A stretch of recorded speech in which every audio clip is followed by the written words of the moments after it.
face is laying in the glass, right? And he's cut up and shit, and he's being fucking tased. Well, he's screaming. Now he's crying.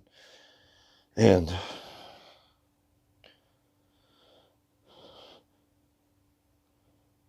he's screaming and crying. And I'm trying to tell him, I'm like, sir, your kids are okay. Sir, your kids are okay. Sir, your kids are okay.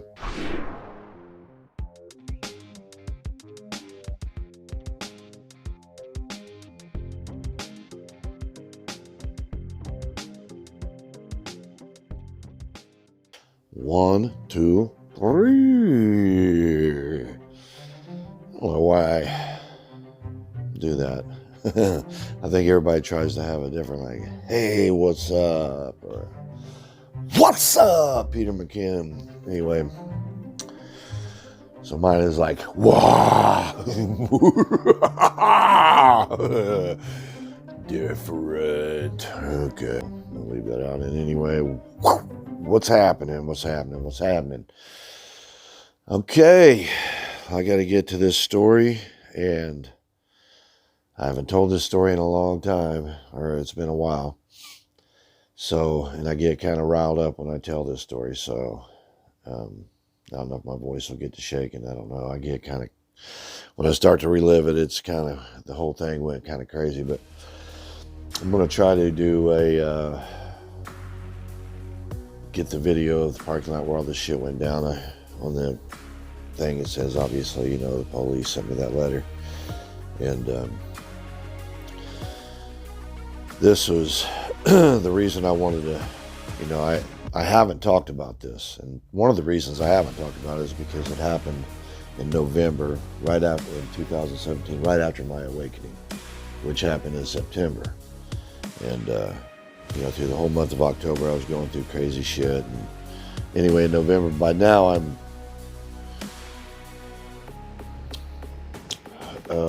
past the ringing in the ears. I'm starting to hear, like, your higher self. I'm starting to get in touch with, and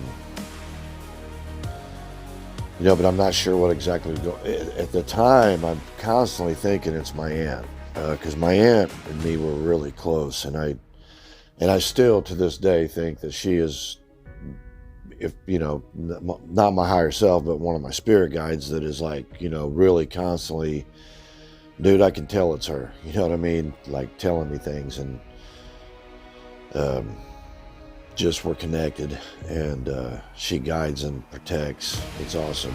It's awesome. And she's not the only one, but she's one of the first ones. Now my mom, but I don't know where my mom is. I don't know, but sometimes I do feel my mom though. And I'll get synchronicities always equal D, because her name is D, so everything will come with 4, 4, 4, 4. But just before she died, I had 4s out the ass. 4s, 4s, 4s. And, the fourth letter is D. But anyway, so I'm going to get to the story. And I started my channel in, I think, August of 2018, because I was getting ready to be reconnected. And I wanted to do like a video diary or something, or I don't know what I was, honestly, I have no clue what I was doing. I was just getting on YouTube and talking, right? So, I guess you'd call it vlog, kind of a vlog, yeah. I'm old, people, man. Anyway, so let's get to this story. So I go to pick him up from work, and I pull up about, I don't know, I'm a couple spots over, and this whole strip mall's got several stores in it. And down at this end is Dollar Tree. Down at that end is Planet Fitness. And then there's everything in between, from the BMV to Hobby Lobby to Shoe something or other, and just UPS, all kinds of bullshit, right? So down at this end is the Dollar Tree. So I'm sitting here and I'm looking down. I'm just about a lot, just about a front of the next business. And when I come pulling in to get her, I could see this dude like getting in and out of this car, and he's yanking shit out of the trunk. And the way he's yanking it out, I mean, the way he grabs it and pulls it out, it almost looked like it was a body. Or so I couldn't. And I'm pulling in. I'm like, what is going on with this dude, right? So he, and it was like a backpack thing, but it was wedged in, somehow. And so he muscles it out. So I pull around there, and I'm sitting, I don't know, 100 feet from this guy, next business. So I can see him pretty good. I mean, I'm right there. I can actually hear him. I'm close enough where I can hear what he's doing. And he's got 2 kids in the car. One of them's about, I'd say 4 or 5. And the other one's like 2 or 3. The 4 or 5-year-old might have been 6. I don't know. There was 2 boys.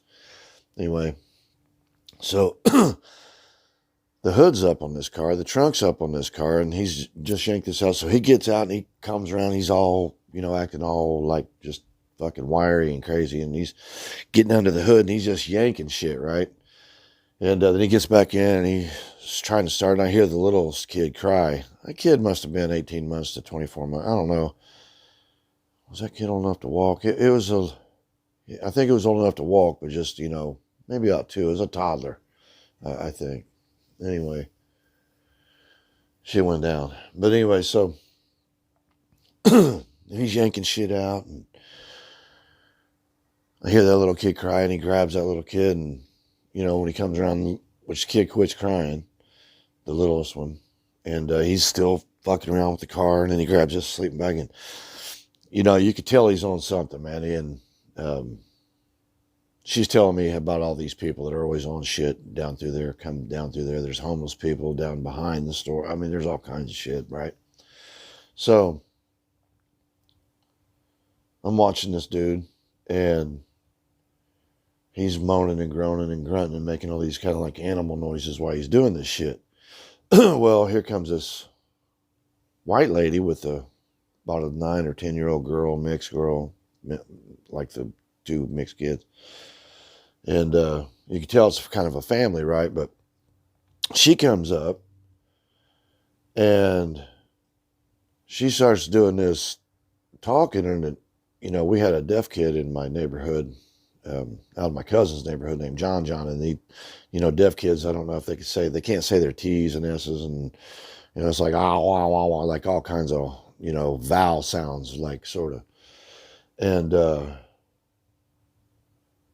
that's what they're doing. She's yelling at him, and he's yelling back at her, and I think they're deaf. And I'm texting Kim. I'm like, these dudes are fucking fucked up. 2 deaf people are out here arguing, you know what I mean? Because I don't know nothing about spice yet. I don't know nothing about people ODing on shit. I don't know nothing about this, right? I've heard of that stuff at this point, but I have no idea. Anyway, so she goes stomping off and wow, yelling, yeah, and he's like, whoa. And to me, I'm finding it humorous because I'm thinking that they're fucked up on I don't know what, but they're deaf people. I'm thinking that they're deaf people. I'm not sometimes as intelligent as I am, sometimes it takes me a minute, right? So anyway, so anyway, she splits. He goes back and he starts ripping shit, these wires. It looks like she's ripping spark plug wires, whatever he's ripping out. I don't know what the fuck he's ripping out. But every once in a while, the dome light and the hood light will come on. So apparently there's just a loose battery cable or something, and he's ripping the wrong shit, right?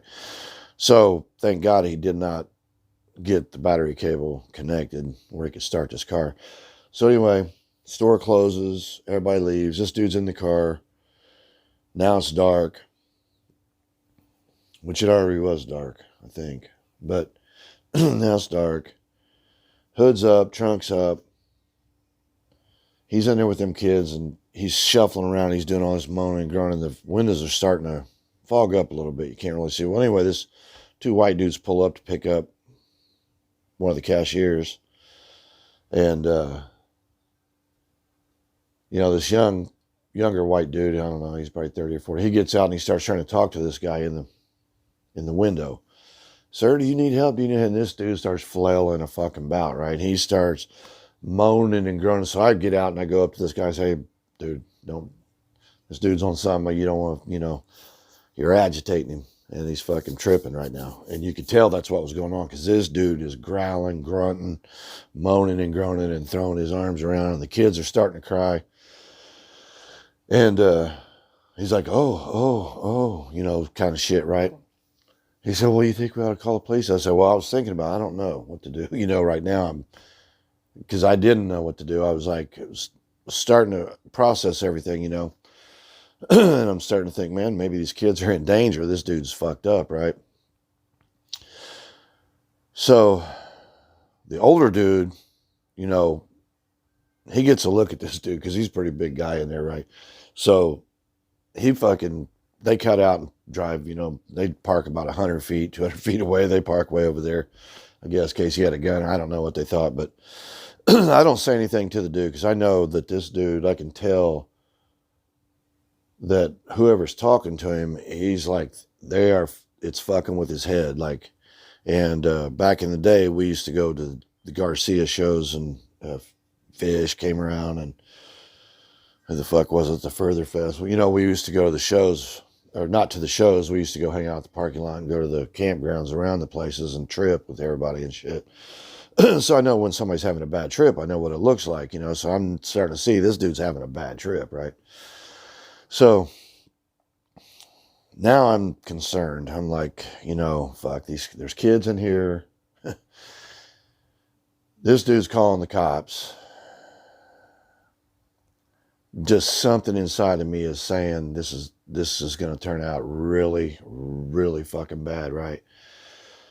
And this whole time that he's doing this, and the baby starts crying, he picks it up, and there's this video of this gorilla where this little kid falls into this gorilla cage thing, and the gorilla drags it around, but the baby never cries. The baby's eyes are like this big. And just because he's being held, I think, that's all that baby wanted. It didn't matter the gorilla was dragging him by the arm and just, but this baby doesn't ever cry. It's like somehow just, whatever. And that's how that kid was. But I could tell that the dude, like the gorilla, cared about the kid. I could tell that that he was trying to take, when the kid cried, he was trying to hold him. He was trying to, and he'd get out and mess with the car, and he's trying to hold the kid, and he's doing this, and he's trying to do it. And I can tell he's trying. I can tell this dude is, I don't know. I just have a feeling that, that this dude he cares about his kids. I really do. So, but it doesn't look like it if you first see this, if they're like, when this dude comes, it looks like he's in there, whatever. So here comes the police. Well, let me back up because here's where it ratchets up a notch, right? So this dude pulls off. This guy's in here flailing about, and you can hear the keys go clink, clink, and then you hear the car go clunk, clunk into gear. Well, there's a grade down to the drain in the parking lot. It's fucking quiet. This is crazy shit, right? It's quiet as hell. This dude just flew off. This dude's flailing around, and you hear clink, and I'm thinking, oh shit. Then the car click, click. This car slowly starts to roll and starts gaining speed down towards this drain. These kids, you can hear them in there. You can hear this dude growling, flailing around. Now the windows are so fogged you can't really see in the car. Rolls down, comes to a stop at the down where this drain is. I can hear the cop coming. I'm thinking, oh, fuck, you know what I mean? This is bad. This is going to get bad. So here comes the cop. He whips it right down at this dude. I'm still up here in my truck. And so I go heading down there because I want to let this cop know, hey, man, I know how this looks, but this guy is not abusing those kids. I just felt like I had to tell this dude this. By the time I get up there, the cop has already busted the window and he's tasing him. He's done shot the fucking taser into him. I don't know if I think it's in his neck. 2 kids are on his lap. He done busted. Now I can see what's going on. He's got both kids on his lap. The littlest one's right here. The biggest one's right here. And he's tasing the fuck out of this dude. And this dude is flailing around. And I'm telling him, because I'm thinking he's going to have to shoot him. Because, I mean, this tasing ain't doing nothing but agitating. I mean, this is not knocking this guy out. And he's not letting go of these kids. And the kids are starting to scream and look like, they're drowned in it. That's the only way I can describe it, is like They weren't even screaming. It was more of a moaning and groaning, but they couldn't even cry. They were so terrified. It was like a kid drowning, like where they have that look and their eyes are this big kind of thing. And I'm telling him, I'm like, man, he's not trying to hurt those kids, dude. I said, I've been watching him, and he's like, and I said, something to the effect. I said, we got to get those kids or something. He said, you're going to have to help me then, the cop says. And he says, grab his hand, and I look at his hand and it's bleeding, and he's flailing around because the wind is busting. So, and he's got a big ass fucking hand. I ain't grabbing his hand for one thing. I think I'm going to get tased. I don't ever want to, I don't ever want to find out if you're going to get tased by grabbing somebody who's being tased. I'm cool on that, and I'm not trying to grab this dude's big fucking hand either. You know what I mean? So, I said, I'll get the kid. I'll get the kids or whatever. So he said, all right. So he starts really laying on this taser or whatever on this dude. And he's fucking flailing. And I grabbed the littlest one, man. And beautiful little boy. And I grab him and he grabs the kid. And I had to rip it out of his hands, right? I think Kim was standing there. I don't know who was standing there. But I turn around and I hand this kid to him. He says, you got to get the other one. This cop, it took me a while to process everything. I'm talking about months. But this cop would have had to have killed this dude, man. It didn't dawn on me that there was no other steps to take. And it would have been one of those deals where this family guy who fucked up and OD'd would have been killed. It would have been a white cop shooting a black dude. This blue life, this cop would have looked like a racist, went through a whatever. Then on the other side of the coin, these people would have said, hey, this black dude's, he's ODing, he's put his kids in danger, he deserved to be killed. And it would have been one of them things, right? Thank God it wasn't. But anyway, so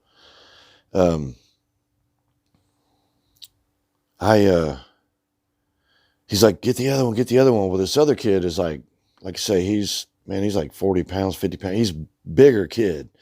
And I'm going to have to reach it because he's on this side, and he's got him, and he's in the console, sort of like over here. And I done ripped one kid from this dude's arms, and he ain't going to let me have this dude. I tried to go in, and I could tell, man, he is fucking growling like an animal. And it was like he thought we were demons or something, man. You could tell that it was like he thought we was like monsters trying to get him. Like he was fucking scared, man. And he was trying to protect that kid. It didn't look like that. It looked like he's holding him hostage and trying to kill him. What it looked, I mean, it really, if you don't know what but anyway. And I said, man, I can't get him, man. He's too big. And cop says, you got to go around the other side, bust a window. And, I don't know if he flunked out that nightstick or if he just handed it to me. And I went around there and I said, and he said, push the button. And I don't know. I can't remember what happened on that. But shit's going down, dude. I told you I'll get all crazy about this because these kids. Anyway, so I go around. I bust out that fucking window, right? Reach in, unlock it, pull open the door. And this dude knows I'm coming. So, and this kid is looking at me like, fucking save me, dude. I am drowned. Like his eyes are this big. He's not crying. He's so terrified he can't cry. But he's looking at me. His dad is being zapped the fuck, you know what I mean? And he's screaming, like almost crying now. So I go in, crawl through the glass, grab this kid. And as I'm grabbing the kid, this dude is hanging onto the kid. So I'm pulling the kid. And as I pull the kid, it's pulling this dude through the passenger side. And so I got this kid, man, and I ain't going to fucking let go. And this dude ain't going to let go either. It's his kid, you know what I mean? He is like bound and determined to keep this kid. I done got one of them. And I'm not letting go of this fucking kid, dude. I'm saving him. You know what I mean? It's like, bro, I'm fucking taking this kid. And so I grab...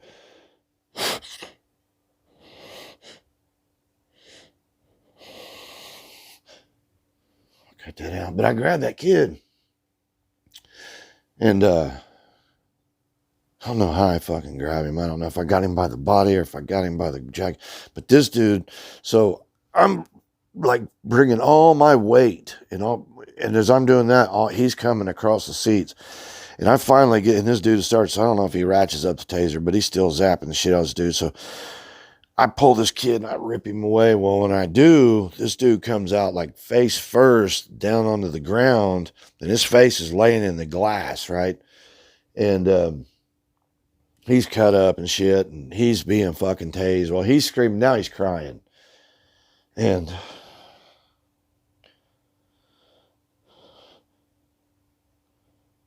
he's screaming and crying.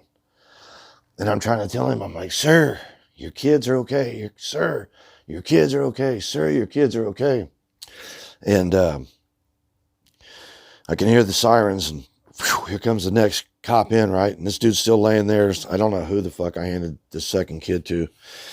And it's a big old black cop, and I'm thinking, good, man, because I feel sorry for this guy, right? I'm thinking, damn, he's going to fucking get this guy up and brush him off. And, you know, because he's a black dude, and it's a black dude laying there, and I'm thinking he's going to help him because he's a black dude or whatever. That's what my thought is, you know, because I'm feeling sorry for this dude. I done took two of his kids out. He's being tased the fuck out of him.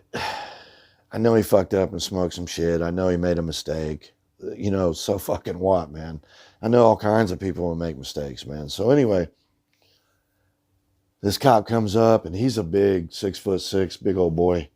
He comes up. He's probably about my age, 55, 60-year-old man, maybe a little older. And I'm like, sir, I said, he's not I said something to the effect. I said, he's not resisting anymore. It's something. And this dude comes up and stands on his fucking neck, like stands on this dude's, you know, and I don't want to make the cop look bad because he doesn't really grind his face into it, but it did kind of grind his face into that glass. He stands on this fucker's head. This dude's still zapping this dude because he's still trying to get out and make moves. And because when I said that, and then he comes up and stands on his head, and he said, sir, there's not one of my, he said something to the effect, sir, not one of my officers is going home with so much as a scratch on them tonight. And it dawned on me at that moment, man, just because they're cops, they don't have to get beat the fuck up and bruised and have to, you know, and look at the decisions this dude had to be put in. I mean, because I was always, if I had to be on the side with the Black Lives Matter, I grew up in an integrated family. I've got a mixed granddaughter. We've got a mixed sort of a grandson. My son sort of adopted him and half raised him, and he's mixed. And so I've dealt with racism, you know, on that end of the stick, and then, you know, I got a lot of white friends, good old boys who Trump whatever, and you hear their language that they use, and you see it all over again, and it's like, you fucking, you know, you motherfuckers, you know what I mean? Look what you're doing. My grandkids got to grow up in it. But anyway, I was always on that, right? Kind of like maybe the left, I guess you would call it. I'm always on the opposite side of hate and judgment and, yeah, you know, because nobody's perfect. And it's like, fucking, I guarantee you can't pass my test. But anyway, enough of that ranting. So this cop says it. So, and then it just like, I was like, yeah, that dude doesn't have to go home with scratches on him. That dude he shouldn't have to go home with the fact that he just killed a man. Because he shows up on the scene, and this dude's got his fucking kids doing whatever. And here this cop is. If I wouldn't have been there, he had no choice, dude. He would have had no choice but to steal. I don't know where he would have done. I don't know if he'd have stuck it to his chest or his head, but he would have had to shoot the guy. Because he wasn't going to get them kids. He was smaller than me, and he was pretty scared. I think he was scared. And, you know, I was scared. And I've been through some hairy shit, and I've been through a lot of shit in my life, but the whole thing caught me off guard. I was, you know, I'm fucking scared too. You know, I'm like, I don't know what to do, but I felt like, you know, I had to help in order to save the situation or whatever. I don't know. I don't know, but I got that letter is really cool, man. I'll read it here in a second, but, and every cop there, that black cop, the big boy, he come up, shook my hand, patted, you know, he's like, and everybody did because In all reality, and that's what the letter says, you know, the shit could have been bad. The shit could have been real, real bad. Those kids could have gotten hurt. That dude could have got his fucking brains blown out. I mean, the cop had every right to do it. He really did. So months later, when we go to, they have a grand hearing or whatever you call it, some kind of hearing, but it's his attorney, the cop's attorney, the prosecuting attorney. They call me in, and they have me draw out the shit. And so the cop is trying to say that, you know, this dude put his kid's life, because this dude's trying to say that the cop overreacted. By the time I was done with him, I think that, because I don't know if they had attempted murder. I think they literally had some kind of child something or other, which they probably got him with child endangerment, surely. I mean, I don't know how the case ended up, but, you know, I let him know that that black dude, he was taking care of them kids. He really was. He really was. And that's what I let that cop know. The dude really did care. And the kids were extremely clean and well taken care of and had nice clothes on. And they caught her down. This dude had just got out of the joint. I think he was a big motherfucker too, man. But anyway, so they found her down at Platinum Fitness at the other end. She was too fucked up to drive. She was on that spy shit too and had the 9-year-old, so they arrested her too, I guess. Because they had called me. I think it was the prosecutor or somebody, I don't know who it was, called and just, they wanted more testimony or some kind of more shit. But anyway, that story, I've never told it. I should have told it. It's actually relevant because it kind of shows both sides. I feel like it shows like there's two sides to every story. You know, I got to see both sides, and I got to see a man making a mistake that could have cost him his life, and it would have been justifiable. And then I got to see a cop, you know, not have to do like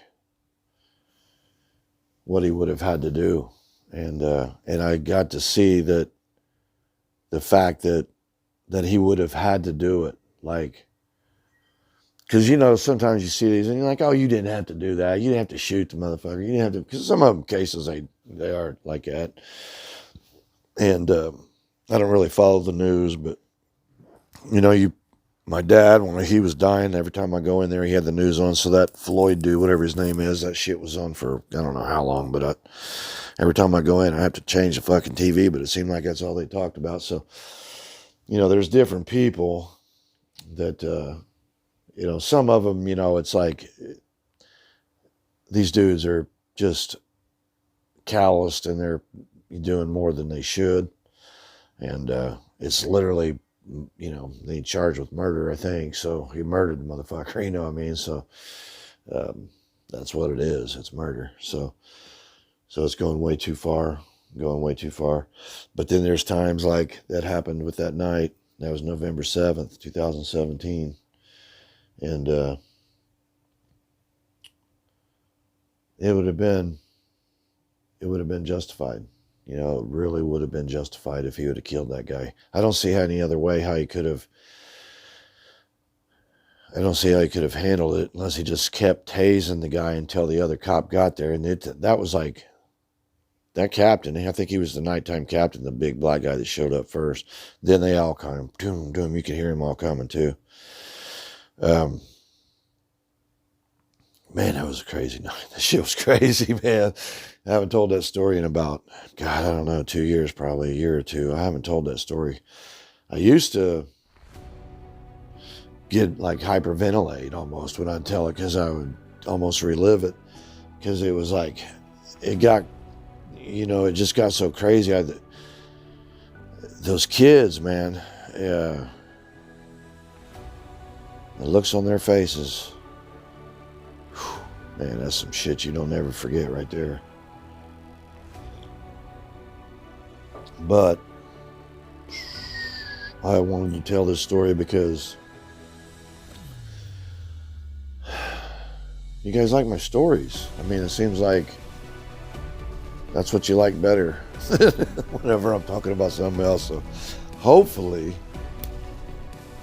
I get more than 27 views on this one, which hey, I'm in here for the long haul. I ain't going nowhere. So anyway, I'm just, if I take 2 or 3 days to make a video, it's because I'm trying to either learn something, study something, figure out something, or make it better. I'm trying to make this thing better as I go, because I was put here to reach out and talk to people. I was put here to testify my experience. And for whatever reason, human beings, we learn from each other's experiences. We feel each other. You know, we can find love, and we can find compassion, unity, and similarities in storytelling, because there's so many things that divide, but there's so many things, so many things that we're all exactly the same on. And we focus on the shit that divides us, these little fractions of our lives that in all reality are so meaningless, man. But anyway, I love you. Hopefully my camera's still going. I haven't even checked. I can't see it. I had to do the flip around because I constantly look at myself if I do that thing. And so then I'm never looking at the lens. So at least now I've got nothing to look at except for this black space right here. So what are you going to do? No. So quickly, here's what it says. Okay, dear Mr. Wood, I reviewed the police report for this incident tonight, and I wanted to take the opportunity to express my sincere gratitude to you for your willingness to assist Officer blah blah blah at the Dollar Tree November 7, 2017. Your assistance was critical in removing 2 small children from the extremely violent situation that night. I'm not certain that this incident could have been resolved without serious injury to anyone involved without your quick and effective actions that night. On behalf of our entire staff, our ship, thank you. Lieutenant Gary D. Miller.